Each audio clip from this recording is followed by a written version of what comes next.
Price Lord. கர்த்தராகிய இயேசு கிறிஸ்துவுக்குள் அன்பானவர்களே, இயேசு கிறிஸ்துவின் நாமத்தில் அன்பின் வாழ்த்துக்கள் உங்களுக்கு கூறுகிறேன்.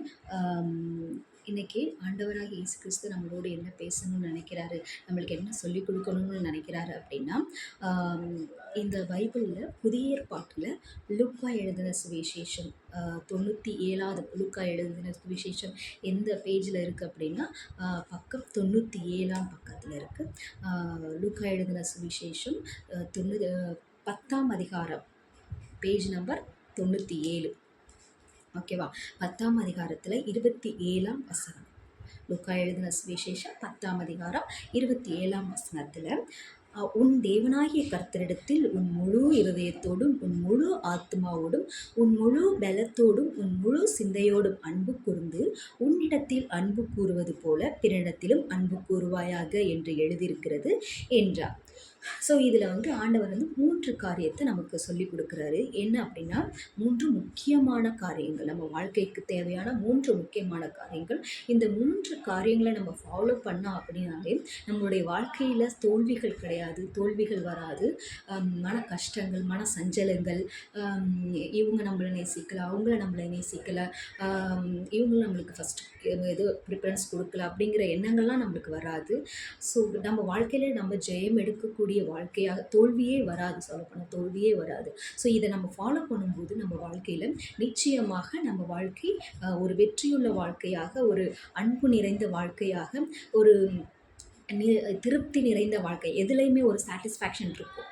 சில நேரத்தில் நம்ம எல்லாமே நம்மளை சூழ்ந்து இருக்கும், பட் நம்மக்கிட்ட ஏதோ ஒன்று குறையிற மாதிரி ஒரு திருப்தியே இல்லாமல் இருக்கும். ஸோ அந்த அதிருப்தியை கூட மாற்றக்கூடிய ஒரு தன்மை கொண்டது இந்த வசனம். ஸோ இதை நம்ம ஃபாலோ பண்ணோம் அப்படின்னா, நிச்சயமாக அவர் சொல்கிற வார்த்தைக்கு நம்ம ஒபே பண்ணோம் அப்படின்னா, இந்த வார்த்தைகள் நம்ம ஒபே பண்ணோம் அப்படின்னா நம்ம வாழ்க்கையில் இது எதுவுமே நடக்காது. ஸோ திருப்தி, நம்ம வாழ்க்கை முழுவதும் எதுவுமே இல்லாட்டினா கூட ஒரு சாட்டிஸ்ஃபேக்ஷன் இருக்கும் நம்மளுக்கு. நம்ம வாழ்க்கை ஃபுல்லாகவே ஒரு ஃபுல் லைஃபாக இருக்கும். நிச்சயமாக விக்டோரியஸ் லைஃபாக இருக்கும் கண்டிப்பாக.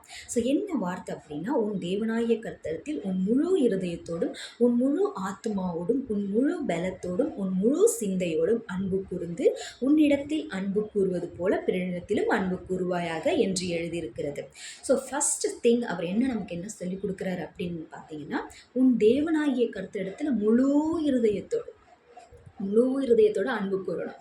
முழு இருதயம்னா பாதி இருதயத்தை கணவனுக்கோ மனைவிக்கோ பிள்ளைகளுக்கோ இல்லை பெற்றோருக்கோ அப்படின்னு பாதி மனிதர்களுக்கும் பாதி வேலையிலையும் பாதி நம்ம வேலை செஞ்சுட்டே இருப்போம். நம்ம இருதயம் ஃபுல்லாக நமக்கு எது முக்கியமோ அது மூலயமா அதுலேயே திங்க் பண்ணிக்கிட்டே இருப்போம். ஸோ அதுதான் பாதி இருதயம் ஆண்டவருக்கு, பாதி இருதயம் உலகத்துக்கு, மற்ற காரியங்களுக்கு, மனிதர்களுக்கு, வேலைகளுக்கு, இந்த மாதிரியான இன்னும் நம்ம என்னதெல்லாம் ஃபஸ்ட்டு நம்ம நேசிக்கிறோமோ அதுக்கெல்லாம் கொடுத்துட்றோம். அப்படி சில பேர் முழு இருதயத்தையுமே அதை அதுக்கு அவங்க எதுக்கு நேசிக்கிறாங்களோ அதை கொடுத்துட்றாங்க. அவர் ஆண்டவர் அப்படி சொல்லலை. ஃபஸ்ட்டு முழு இருதயத்தோடு என்னை நேசிக்கணும் அப்படின்னு சொல்கிறார். இன்னொன்று எப்போவுமே ஆண்டவர் ஃபஸ்ட்டு ப்ரிஃபரன்ஸை அவருக்கு கொடுக்க நினைக்கிறார். இப்போ மனிதர்களே பாருங்களேன், கணவனாக இருந்தாலும் மனைவியாக இருந்தாலும் ஃபஸ்ட்டு ப்ரிஃபரன்ஸ் அவங்களுக்கு கொடுக்கணும். இதெல்லாம் எங்கேருந்து வந்தது அப்படின்னா ஆண்டவர்கிட்டேருந்து வந்தது தான். So he is a possessive god. இது எனக்கு சொல்லிக் கொடுத்தவங்களாம் அடிக்கடி சொல்லுவாங்க, ஆண்டவர் ரொம்ப ஒரு பொசசிவான காடு, அவருக்கு மட்டும்தான் முக்கியத்துவம் கொடுக்கணும், அவருக்கான கொடுக்க வேண்டிய இடத்தை மற்றவங்களுக்கு கொடுத்தா அவர் ரொம்ப பொசசிவ் ஆகிடுவார் அப்படின்லாம் எனக்கு சொல்லி கொடுத்துருக்காங்க. அதை நான் நேர்லையும் பார்த்துருக்கேன், என்னுடைய வாழ்க்கையில் நான் பார்த்துருக்கேன். ஸோ அதை தான் நான் சொல்கிறேன். அவருக்கு கொடுக்க வேண்டிய இடத்த அவருக்கு கொடுக்க வேண்டிய அன்பை, அவருக்கு கொடுக்க வேண்டிய ஃபஸ்ட்டு பிளேஸை நம்ம வேறு யாருக்காவது கொடுத்தோம் அப்படின்னா நம்ம வாழ்க்கையில் நிச்சயமாக நம்ம தோல்வியை தான் நம்ம சந்திப்போம். நிச்சயமாக அதுக்கப்புறம் தான் நமக்கு புரிய வரும். ஸோ என்ன பண்ணுறாரு, முழு இருதயத்தோடு அவளை ஆராதிக்கணும், அன்பு கூறணும். நெக்ஸ்ட்டு முழு ஆத்மா. நம்மளுடைய சரீரம் 3 பகுதிகளாக நிறைந்திருக்கு. நம்ம ஒரு மனிதனுடைய உடல் 3 உடல்னு சொல்ல முடியாது, மனிதன் 3 விதமாக பிரிக்கப்பட்டிருக்கான். ஒன்று நம்ம வெளியில் பார்க்குற இந்த சரீரம், பாடி, உடல். ஓகே. இன்னொன்று நம்ம உள்ளே இருக்கிற ஒரு சோல், ஆத்மா. இன்னொன்று நமக்குள்ளே இருக்கிற உயிர்னு சொல்கிறோம்ல, அதுக்கு பேர் தான் ஆவி, ஸ்பிரிட். ஸோ இந்த 3 விதமாக நம்ம பிரிக்கப்பட்டிருக்கோம். இதில் நம்ம எப்போவுமே நம்ம ஆத்மா அப்படின்னா நம்ம ஆத்மாவில் எப்போவுமே அம்மா அப்பா இருந்தால் எப்போ பார்த்தாலும் பிள்ளைங்களை பற்றியே யோசிச்சுட்டு இருப்பாங்க. ஸோ நம்ம வேலை செஞ்சுக்கிட்டே இருப்போம். திடீர்னு பார்த்தா நமக்கு எதுவும் நம்ம பெருசாக நினைக்கிறோமோ அதை நினச்சிட்டு யோசிச்சுக்கிட்டே இருப்போம். இல்லை நமக்கு எந்த கவலையாக இருக்குது, எது பிரச்சனையாக இருக்கோ அந்த பிரச்சனை பற்றியே யோசிச்சுக்கிட்டே இருப்போம். ஸோ அது இல்லை. ஆண்டவர் முழு ஆத்மாவும் முழு ஆத்மாவோடு என்னை அன்பு செலுத்து அப்படின்னு சொல்லி, அன்பு கூறு, என்னிடத்துல அன்பு செலுத்து, உன்னுடைய முழு இருதயமும் எனக்கு தான் வேணும், உன்னுடைய முழு ஆத்மாவும் எனக்கு தான் வேணும். நெக்ஸ்ட் முழு பலத்தோட சோர்ந்து போகிறாம நம்மளுடைய முழு ஸ்ட்ரென்த்தையுமே அவருக்கு கொடுக்கணும். நெக்ஸ்ட்டு ஒரு முழு சிந்தை. இன்னொன்று நம்ம என்ன பண்ணுவோம், சில இடத்துல முழு இருதயம், முழு ஆத்துமா, முழு பலத்தோடு நம்ம என்ன பண்ணுவோம், ஆண்டவர் எனக்கு ஜீசஸ் தான், எனக்கு ஆண்டவர் தான் முக்கியம், எனக்கு ஆண்டவர் தான் நான் நேசிக்கிறேன் அப்படின்னு சொல்லுவோம். ஆனால் நம்மளுடைய சிந்தனையை எப்போ பார்த்தாலும் நம்ம வேலை செஞ்சுட்டு இருக்கும்போது ஒரு பக்கம் என்ன பண்ணுவோம், வேலை செஞ்சுட்டு இருக்கும்போது ஆண்டவரேன்னு சொல்லிகிட்டு இருக்கோம். திடீர்னு நம்மளுடைய சிந்தனை நம்மளுடைய பிரச்சனைகளை யோசிக்க ஆரம்பிக்கும். நம்ம நேசிக்கிற மனிதர்களை யோசிக்க ஆரம்பிக்கும். நம்மளுடைய உறவினர்களை பற்றி யோசிக்க ஆரம்பிக்கும். நம்ம கடந்து போய்கிட்டு இருக்க பாதைகளை சிந்திக்க ஆரம்பிப்போம். ஸோ அந்த சிந்தை கூட அப்படி கூட இருக்கக்கூடாதுன்னு ஆண்டவர் சொல்கிறார். அந்த சிந்தை கூட அவரை நேசிக்கிறதாகவே இருக்கட்டும், அவரை பற்றியே யோசிக்கிற மாதிரி இருக்கணும். ஏசப்பா நல்லவர், ஏசப்பா எனக்காக நான் எல்லாவற்றையும் செய்து முடிப்பார், ஏசப்பா என் இயேசு கிறிஸ்து எனக்காக எல்லாவற்றையும் செய்து முடிப்பார். ஈவன் இந்த வார்த்தைகள் இதில் இருக்கிற பைபிளில் இருக்கிற வார்த்தைகளையே சிந்திச்சிட்டு இருக்கணும் அப்படின்னு சொல்கிறாரு. என் இயேசு கிறிஸ்து எனக்காக எல்லாவற்றையும் செய்து முடிப்பார், என் இயேசு கிறிஸ்து எனக்காக எல்லாவற்றையும் செய்து முடிப்பார், அவர் ரொம்ப நல்லவர், அவர் ரொம்ப பரிசுத்தமானவர், அவர் பரிசுத்தமாக இருக்கிறது போல் நானும் பரிசுத்தம். ஆனால் அவருடைய பிள்ளை, நான் இயேசுவின் பிள்ளை, அதனால் எனக்கு எந்த பயமும் வராது. நான் இயேசுவின் பிள்ளை, எனக்கு வாழ்க்கையில் எப்போவுமே சந்தோஷம்தான். நான் இயேசுவின் பிள்ளை, அவர் பரிசுத்தமாக இருக்கிறார், இயேசு எப்படி பரிசுத்தமானவர், நானும் பரிசுத்தமாக இருக்கிறேன், நான் பாவம் செய்ய மாட்டேன், நான் பொய் சொல்ல மாட்டேன், ஏன்னா என் ஏசப்பா நான் இயேசுவின் பிள்ளை. ஸோ இந்த மாதிரியான சிந்தனைகள் நம்மளுக்குள்ளே இருக்க வேணும்னு நினைக்கிறாரு. ஓகேங்களா? ஸோ இன்னொன்று, இது ஃபஸ்ட்டு, இது ஃபுல்லாகவே ஆண்டவர் அன்பு கூறுறது. ஓகேவா? ஃபஸ்ட்டு எப்போவுமே ஆண்டவரை அன்பு கூறணும். அந்த ஆண்டவர் அன்பு கூறுறது எப்படி அன்பு கூறணும்னா, முழு இருதயம், முழு சிந்தை, முழு ஆத்துமா, முழு பலம் எல்லாமே முழுசாக கொடுக்கணும் ஆண்டவருக்கு. எப்போவுமே அவர் பாதியெல்லாம் விரும்புகிற தேவன் அல்ல, எப்பயுமே அவர் முழுசாக விரும்புகிற தேவன். ஓகேவா? நெக்ஸ்ட், இப்போ நீங்கள் ஆண்டவரை இந்த மாதிரி முழுசாக நீங்கள் நேசிக்க ஆரம்பிச்சாலே, ரெண்டாவது என்ன அப்படின்னா, உன்னிடத்தில் அன்பு கூறணும். ஆண்டவர்கிட்ட ஃபஸ்ட்டு நீங்கள் அன்பு கூற ஆரம்பிச்சிட்டாலே நீங்கள் ஆட்டோமேட்டிக்காக உங்களை என்ன நேசிக்க ஆரம்பிச்சிடுவீங்க. அதாவது செல்ஃப் லவ் கொடுக்க ஆரம்பிச்சிருவீங்க. நிறையா பேர் இப்போது இது ட்ரெண்டாகவே இருக்குது, செல்ஃப் லவ் அப்படிங்கிறது ஒரு ட்ரெண்டாக இருக்குது. ஸோ இது எல்லாமே வேதத்தில் உள்ளது தான். ஓகேங்களா? சில பேர் செல்ஃப் லவ் மட்டுமே முக்கியத்துவப்படுத்துவாங்க. அப்படி இல்லை, ஃபஸ்ட்டு ஆண்டவருடைய லவ் முக்கியத்துவம் கொடுக்கணும், காட்ஸோடைய லவ் முக்கியத்துவம் கொடுக்கணும், அதுக்கப்புறமா செல்ஃப் லவ், நம்மளை நேசிக்கணும். ஓகேவா? உன்னிடத்தில் அன்பு கூறுவது போல, அப்போனா என்ன அர்த்தம், உன்னிடத்தை ஃபஸ்ட்டு ஆண்டவர் அன்பு கூறணும், அதுக்கப்புறம் உன்னை நீ அன்பு கூறணும், உன்னை நீ நேசிக்கணும், உனக்கு முக்கியத்துவம் கொடுக்கணும், உன்னுடைய சரீரத்துக்கு முக்கியத்துவம் கொடுக்கணும், உன்னுடைய ஆத்மாவுக்கு முக்கியத்துவம் கொடுக்கணும், உன்னுடைய ஆவிக்கு முக்கியத்துவம் கொடுக்கணும். ஐ மீன் உன் சரீரத்துக்கு முக்கியத்துவம் கொடுக்கணும்னா உன்னுடைய சரீரத்தை நீ ஒழுங்காக பாதுகாக்கணும். ஏன்னா உன் சரீரமே தேவனுடைய ஆலயம் விதத்தில் இருக்குது. நம்மளுடைய சரீரங்கிறது ஆலயம். இப்போ நம்ம ஆலயத்தை எவ்வளோ பரிசுத்தமாக வச்சுருப்போம் தெரியுங்களா? நம்மளுடைய ஆலயத்தை ஒரு நீட்டாக, இப்போ நம்ம ஆலயத்துக்கு போகிறோம் அப்படின்னா அங்கே ஏதாவது ஒரு சின்ன குப்பை இருந்தால் கூட நம்ம அதை பார்த்துக்கிட்டு இருப்போமா? இல்லை.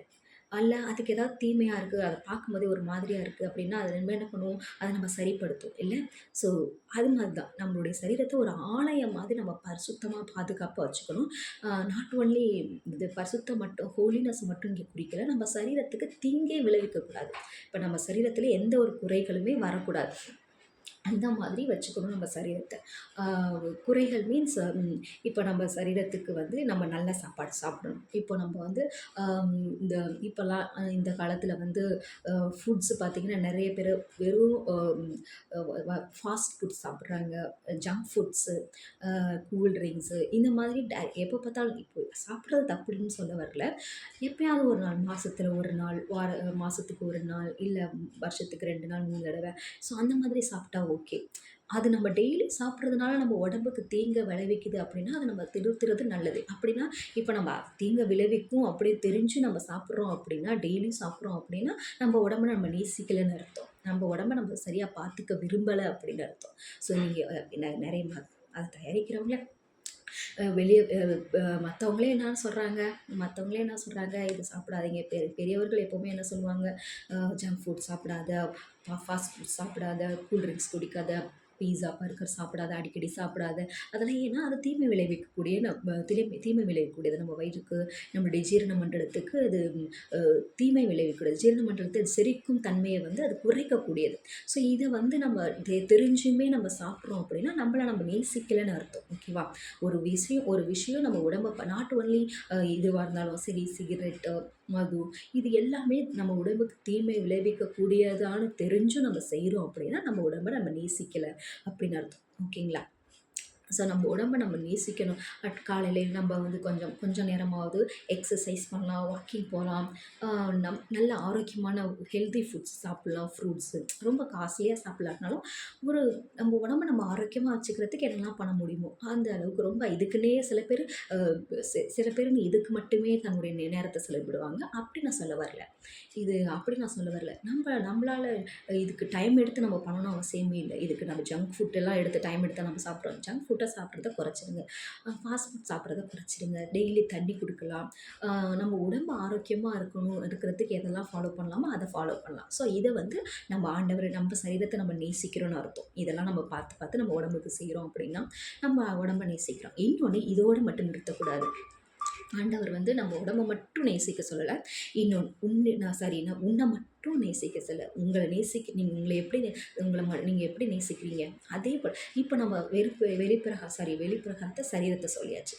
நம்ம உள்ள ஒரு சோல்னு ஒன்று இருக்குல்ல, அந்த சோலுக்கு நம்ம எப்போவுமே நம்ம சந்தோஷமாகவே இருக்கணும், ஒரு திருப்தியாகவே இருக்கணும் அப்படின்னா என்ன பண்ணலாம், நம்ம பைபிள் படிக்கணும், ஜெபம் ப்ரேயர் பண்ணணும். ஆண்டவர்கிட்ட எழுந்திருச்சு, ஆண்டவரே இந்த நாளை எனக்கு ஆசீர்வாதமாக கொடுங்க, இந்த வாரத்தில் இந்த நாளை நான் யாரையும் காயப்படுத்தக்கூடாது, கோபமாக வாங்கக்கூடாது, இந்த நாளில் நான் எல்லாருக்கிட்டையுமே நான் எப்படி நேசிக்கிறனோ, நான் எப்படி எல்லாரும் என்னை நேசிக்கணும்னு நினைக்கிறனோ அதே போல் மற்றவர்களை நானும் நேசிக்கணும்.